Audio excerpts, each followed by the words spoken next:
Salam baik buat sahabat channel cerita lucu. Semoga menghibur. Yuk kita mulai ceritanya. Di sebuah desa kecil yang terletak di tengah-tengah hamparan sawah, ada seorang santri muda bernama Rudi. Rudi adalah seorang pemuda asal Jombang yang baru saja menyelesaikan pendidikannya di sebuah pesantren ternama di daerah itu. Sudah 3 tahun lamanya ia tinggal di pesantren, menjalani hidup penuh dengan rutinitas keagamaan dan latihan ilmu-ilmu agama yang kadang membuatnya merasa lebih seperti robot daripada manusia. Pada suatu hari, saat Rudi merasa dirinya sudah cukup matang dalam dunia pesantren, ia memutuskan untuk pulang kampung. Wajahnya yang agak serius menandakan bahwa ia membawa banyak pemikiran dan pengalaman baru untuk dibagikan kepada orang-orang di kampungnya. Di dalam benaknya, ia sudah mempersiapkan beberapa kata bijak yang pasti akan membuat orang kampung terkesan. Namun, kenyataannya tidak semudah itu. Sesampainya di kampung, Rudi disambut dengan teriakan kegembiraan dari keluarga dan tetangganya. Mereka sudah lama menunggu kedatangannya. Dengan senyum lebar, Rudi pun mulai bercerita tentang segala hal yang ia pelajari di pesantren, mulai dari tafsir kitab kuning sampai cara menyapu halaman masjid yang benar menurut mazhab Syafi'i. Tetapi, yang membuat kejadian ini menjadi menarik adalah ketika Rudi mulai bercerita tentang pengalaman spiritual yang ia alami selama di pesantren.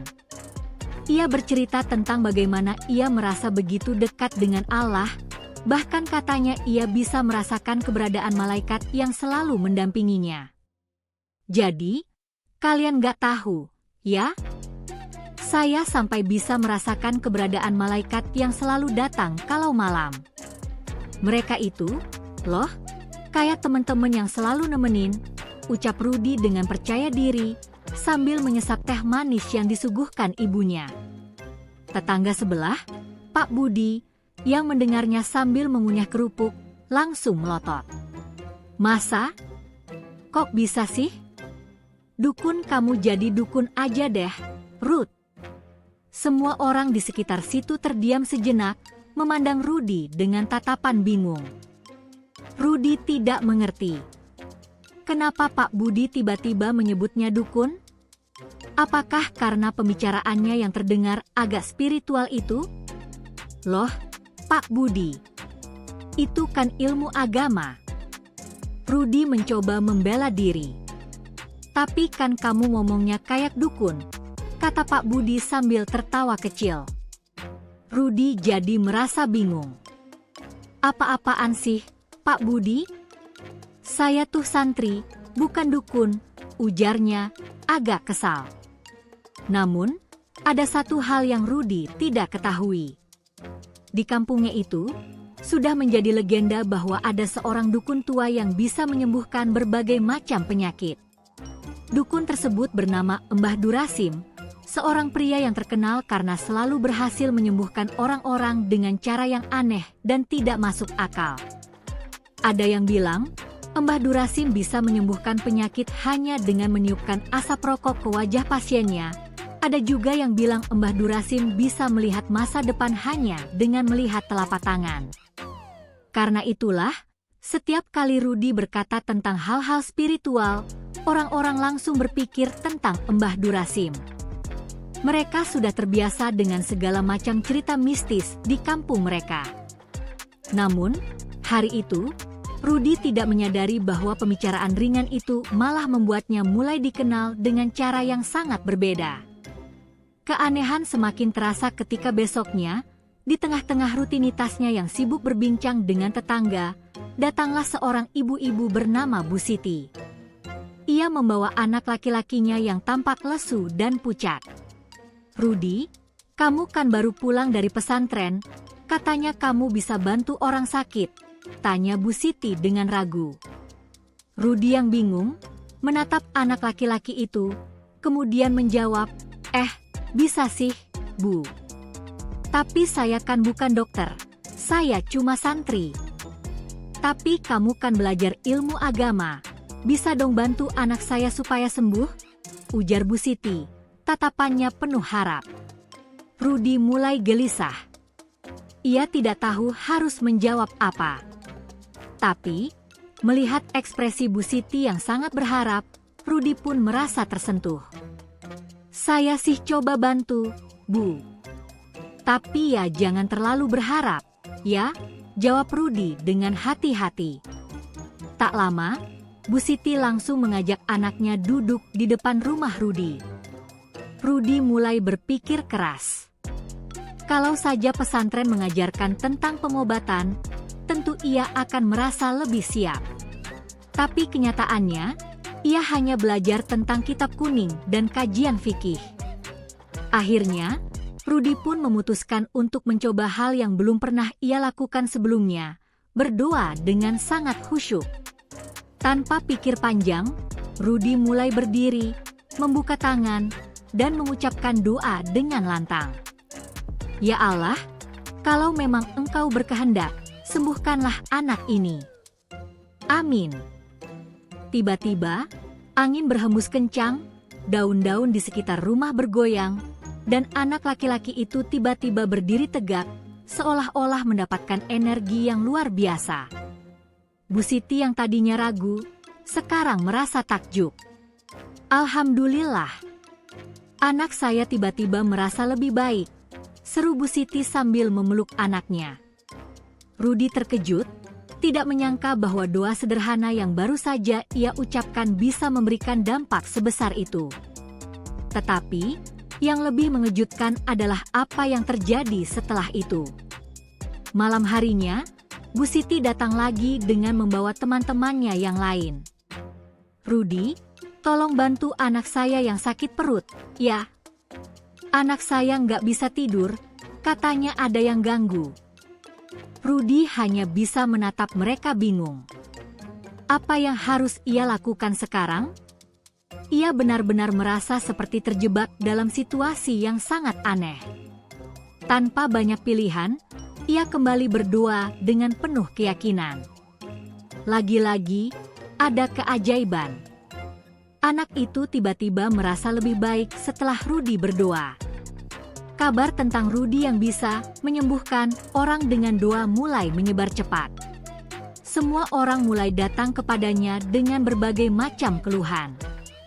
Ada yang datang untuk mengobati gatal-gatal, ada yang datang karena merasa ada benda gaib yang mengganggu mereka, bahkan ada yang datang hanya untuk mendapatkan pencerahan spiritual.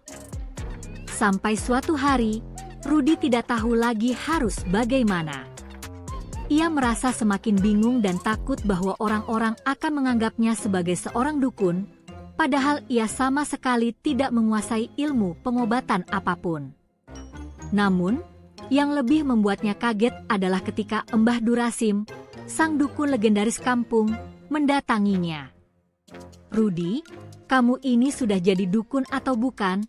tanya Mbah Durasim dengan suara berat, namun penuh senyum. Rudi merasa cemas. "Mbah, saya kan santri, bukan dukun." Mbah Durasim tertawa. "Boleh jadi kamu lebih sakti dari saya. Kalau begitu, bagaimana kalau kamu gabung jadi dukun kampung ini, ya?" Rudi hanya bisa bengong.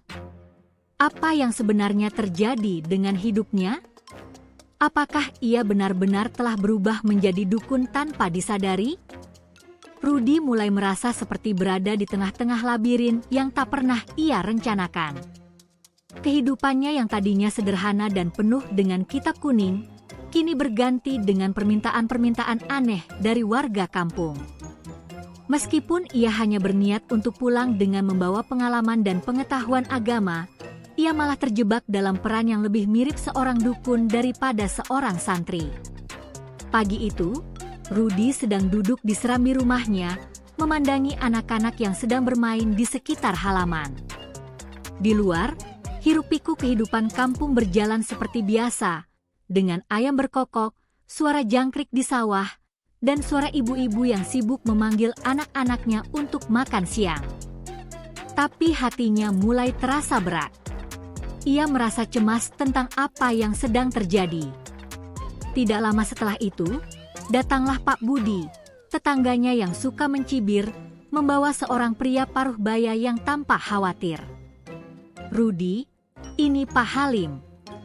Katanya dia kena sihir. Bisa bantu, enggak?" tanya Pak Budi dengan nada serius. Rudi terbelalak. "Sihir? Pak Budi, saya nggak ngerti soal itu. Saya cuma santri." Pak Halim mengangguk sambil berkata, "Dulu saya sering dengar cerita orang-orang, katanya kamu bisa membantu orang yang kena gangguan gaib." Rudi sudah hampir kehilangan kata-kata. "Tapi saya nggak bisa. Saya kan cuma belajar agama, bukan ilmu hitam." Namun, Pak Budi dan Pak Halim sudah mengelilinginya. Mereka seakan-akan menantikan suatu keajaiban. Tanpa pikir panjang, Rudi akhirnya mencoba untuk melakukan apa yang bisa ia lakukan, berdoa. Dengan suara sedikit gemetar, ia mengangkat tangan dan mulai mengucapkan doa perlahan-lahan. Sambil melirik ke Pak Halim yang tampak penuh harap, Rudi merasakan sesuatu yang aneh. Angin kembali berhembus kencang, meskipun tidak ada awan di langit. Ada rasa hangat yang datang dari tubuhnya. Pak Halim tiba-tiba terjatuh, tubuhnya berguling ke samping dengan mata terpejam. Semua orang panik, kecuali Rudi yang malah semakin bingung. "Pak Halim, apa yang terjadi?" seru Rudi, semakin panik. Pak Halim membuka matanya perlahan, dan dengan suara berat berkata, Saya merasa lebih baik, Rud. Terima kasih." Rudi merasa benar-benar takjub dan terkejut. "Astaga, kok bisa? Saya kan gak ngerti apa-apa soal sihir." Tetapi, keanehan tak berhenti di situ. Sehari setelah kejadian itu, orang-orang semakin banyak berdatangan. Bahkan para petani, yang biasanya hanya duduk santai sambil minum kopi di warung, kini datang dengan berbagai masalah yang aneh. Ada yang datang karena merasa tubuhnya berat, ada yang datang dengan keluhan tidak bisa tidur, dan yang paling mengejutkan adalah ada yang datang membawa ayam jantan yang katanya selalu berkokok tengah malam. Rudi mulai kewalahan. Ia merasa seperti dipaksa untuk memainkan peran yang tidak ia inginkan. "Ini semua salah. Saya bukan dukun," teriaknya di dalam hati, sambil mencoba menenangkan dirinya setiap kali seseorang datang membawa masalah aneh. Ia mencoba memberitahu mereka bahwa ia hanya seorang santri, tetapi wajah-wajah mereka yang penuh harapan membuatnya semakin merasa terjebak. Pada suatu malam, Rudi duduk di ruang tamu dengan wajah kusut. Ia melihat sekeliling, berpikir keras. "Bagaimana bisa saya keluar dari situasi ini?" Ia bertanya pada dirinya sendiri. Tiba-tiba, pintu depan terbuka dan Mbah Durasim datang dengan senyum lebar di wajahnya. "Rudi, saya dengar kamu sudah jadi dukun yang cukup terkenal, ya?" kata Mbah Durasim dengan gaya santainya. Rudi menatapnya dengan bingung. "Mbah, saya nggak tahu apa yang terjadi. Semua ini nggak seperti yang saya bayangkan. Saya hanya santri yang belajar agama, kenapa orang-orang malah datang dengan masalah gaib?" Mbah Durasim tertawa lebar. "Oh, Rudi, kalau kamu terus begitu, kamu bisa jadi dukun yang paling kuat di kampung ini. Tidak ada yang lebih jitu daripada doa dari seorang santri seperti kamu." Rudi merasa bingung dan frustrasi. "Tapi, saya tidak bisa. Saya tidak punya ilmu tentang sihir, kan?" Mbah Durasim menyandarkan dirinya di kursi dengan santai. "Ilmu itu bisa datang dari mana saja, Rud. Yang penting adalah niatmu. Kalau niatmu baik, kamu bisa jadi siapa saja. Dan kamu sudah memiliki kekuatan yang tidak semua orang punya, kekuatan doa." Rudi merenung mendalam. Benarkah begitu? Apakah doa yang tulus bisa mengubah segalanya? Tapi, Saat ia melihat orang-orang yang terus datang dengan penuh harap, ia merasa tidak bisa menutup mata. Ia tahu bahwa di balik semua ini, ada sesuatu yang lebih besar yang harus ia hadapi. Keesokan harinya, Rudy memutuskan untuk mencoba hal yang berbeda. Ia mengumpulkan orang-orang kampung di lapangan terbuka dekat masjid, dan mulai berbicara dengan mereka. Saya hanya santri biasa yang belajar agama. Saya tidak tahu bagaimana caranya menyembuhkan penyakit gaib atau memberi pencerahan mistis. Tetapi yang saya tahu, kita harus kembali kepada Allah dengan doa yang tulus. Orang-orang mulai diam dan mendengarkan dengan seksama. Rudy melanjutkan, saya tidak akan mengklaim bahwa saya punya kekuatan lebih. Saya hanya seorang hamba yang mencoba mendekatkan diri kepada Allah. Mari kita bersama-sama berdoa, agar Allah memberi kesembuhan dan petunjuk kepada kita semua. Rudy mengangkat tangannya dan mulai berdoa dengan khusyuk. Orang-orang ikut mengangkat tangan, mengikuti apa yang dilakukan Rudy. Suasana yang tadinya cemas dan penuh harap, kini berubah menjadi suasana yang damai. Mereka mulai merasa lebih tenang, seolah-olah keajaiban yang sesungguhnya adalah kedekatan mereka dengan Tuhan. Setelah doa selesai, beberapa orang yang tadinya datang dengan keluhan aneh, mulai merasakan perubahan. Ada yang mengaku merasa lebih lega, ada juga yang merasa lebih semangat. Bahkan Pak Halim, yang sebelumnya merasa terjebak dalam sihir, mengaku merasa sehat dan bahagia setelah berdoa bersama. Rudy akhirnya tersenyum. Ia menyadari bahwa kekuatan sejati tidak datang dari ilmu gaib atau ritual aneh, tetapi dari niat yang tulus dan kedekatan dengan Tuhan. Ia tidak perlu menjadi dukun untuk membantu orang-orang. Cukup menjadi diri sendiri, seorang santri yang mengandalkan doa dan keyakinan. Pada akhirnya, Rudy kembali ke jalannya sebagai seorang santri, bukan sebagai dukun. Namun, kampung itu tidak akan pernah melupakan dirinya. Bahkan Mbah Durasim, sang dukun legendaris, mulai sering mengunjungi Rudy untuk belajar tentang doa dan kekuatan spiritual yang sederhana namun kuat. Rudy tetap menjadi santri Jombang yang penuh kesederhanaan, namun kini ia dikenal sebagai dukun doa yang tidak hanya menyembuhkan tubuh, tetapi juga hati. Dan mungkin, dalam hidup ini, kadang kita hanya perlu sedikit kebingungan dan kesalahan untuk menemukan jalan yang sebenarnya.